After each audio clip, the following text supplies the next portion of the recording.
وضو کے بعد آسمان کی طرف انگلی اٹھا کر اللہ تعالیٰ کا یہ نام 3 بار پڑھ لو۔ یہ وظیفہ پڑھتے ہی اتنا رزق کے 7 نسلوں تک ختم نہ ہوگا۔ بسم اللہ الرحمن الرحیم۔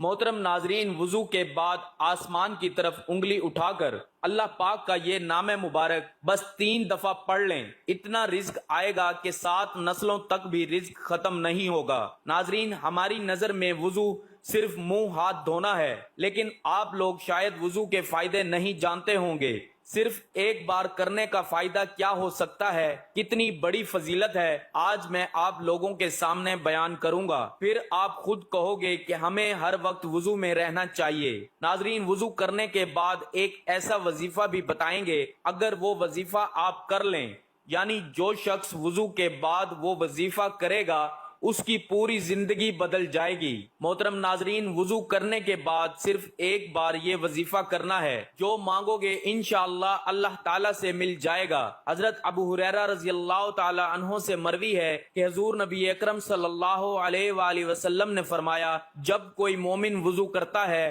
تو جس وقت چہرہ دھوتا ہے تو جیسے ہی چہرہ سے پانی گرتا ہے یا پانی کا آخری قطرہ گرتا ہے تو اس کے وہ گناہ جھڑ جاتے ہیں جو اس نے اپنی آنکھوں سے کیے تھے۔ جب وہ ہاتھ دھوتا ہے تو جیسے ہی ہاتھ سے پانی کے قطرے گرتے ہیں یا پانی کا آخری قطرہ گرتا ہے تو اس کے وہ گناہ جڑ جاتے ہیں جو اس نے ہاتھوں سے کیے تھے۔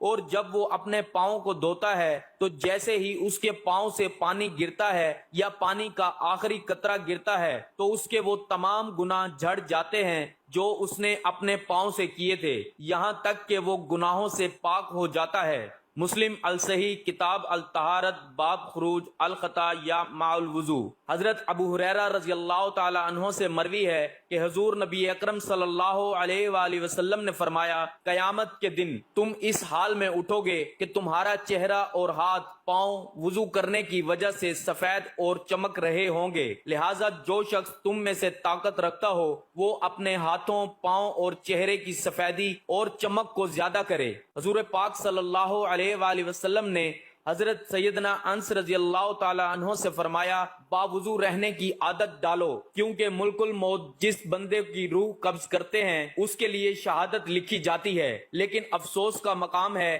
کہ آج کے مسلمانوں کو پاک رہنا بھی مناسب نہیں ہو پا رہا، تو پھر وضو کیا کریں گے؟ اور وضو ہی نہیں کریں گے تو نماز کیا پڑھیں گے؟ کبھی سوچا ہے کہ اگر ناپاکی کی حالت میں موت آ گئی، اس حالت میں انتقال ہو گیا تو اللہ تعالیٰ کو کیا منہ دکھائیں گے؟ موت کا کچھ پتہ ہے؟ کسی کو نہیں پتا، اللہ تعالیٰ کے علاوہ کوئی نہیں جانتا کہ دن میری امت اس حالت میں بلائی جائے گی کہ منہ، ہاتھ اور پیر وضو کی وجہ سے چمکتے ہوں گے۔ صحیح بخاری۔ جو وضو کرتا ہے اس کے نامہ اعمال میں اللہ تعالیٰ 10 نیکیاں لکھ دیتا ہے۔ وقت کی نزاکت کو مد نظر رکھتے ہوئے وظیفے کی طرف چلتے ہیں۔ وضو کرنے کے بعد اگر کوئی شخص یہ وظیفہ کرے گا تو انشاءاللہ اس کی تقدیر بدل جائے گی۔ تو سب سے پہلے آپ کو وضو کرنا ہے، اس کے بعد چلتے پھرتے آپ لوگ اس وظیفے کو کر سکتے ہیں، یا آپ رات کے وقت سونے سے پہلے وضو کر کے اپنے بستر پر جاتے ہیں تو بیٹھ کر تب بھی آپ اس عمل کو کر سکتے ہیں۔ سب سے پہلے آپ نے 3 مرتبہ درود پاک پڑھنا ہے۔ ایک دفعہ میرے ساتھ پڑھیں، اللہم صلی علی محمد وعلی آل محمد کما صلیت علی ابراہیم وعلی آل ابراہیم انک حمید مجید، اللہم بارک علی محمد وعلی آل محمد کما بارکت علی ابراہیم وعلی آل ابراہیم انک حمید مجید۔ درود پاک پڑھنے کے بعد یا حی یا قیوم کو بس 3 بار پڑھنا ہے۔ حضرت امام غزالی رحمت اللہ علیہ فرماتے ہیں، جو اتوار کے دن 1000 بار یا حی یا قیوم پڑھتا ہے اور جو وضو کے بعد اس کو پڑھتا ہے اسے روزی غیب سے پہنچتی ہے۔ آپ کسی بھی وقت یہ وظیفہ کر سکتے ہیں، تو ہر وضو کے بعد یا حی یا قیوم پڑھنے کا معمول بنا لیجئے۔ انشاءاللہ اس عمل کی برکت سے آپ کو کبھی رزق کی تنگی کا سامنا نہیں کرنا پڑے گا۔ یا حی یا قیوم یہ 2 نام اللہ کے صفاتی نام ہیں۔ یا حیو کا معنی ہے جو ہمیشہ زندہ رہے۔ اب ہمیشہ کوئی بھی نہیں رہتا دنیا میں سوائے اللہ کے، ہمیشہ کے لیے۔ اگر نہ ہوتا تو حضور صلی اللہ علیہ وآلہ وسلم رہتے تو یہی یہ صرف اللہ کی ہے، اور یا قیوم اس کا مینار قائم رہنے والا، اور یا قیوم اس کا معنی قائم رہنے والا، وہی قائم رہے گا جو ہمیشہ زندہ ہے، یعنی ہمیشہ اللہ ہی رہیں گے، اور ہمیشہ اللہ کا نظام، اللہ کا قانون، اللہ کی قدرت، اللہ کی طاقت ہمیشہ قائم اور دائم رہے گی۔ اس سے زیادہ آپ کو کچھ نہیں کرنا۔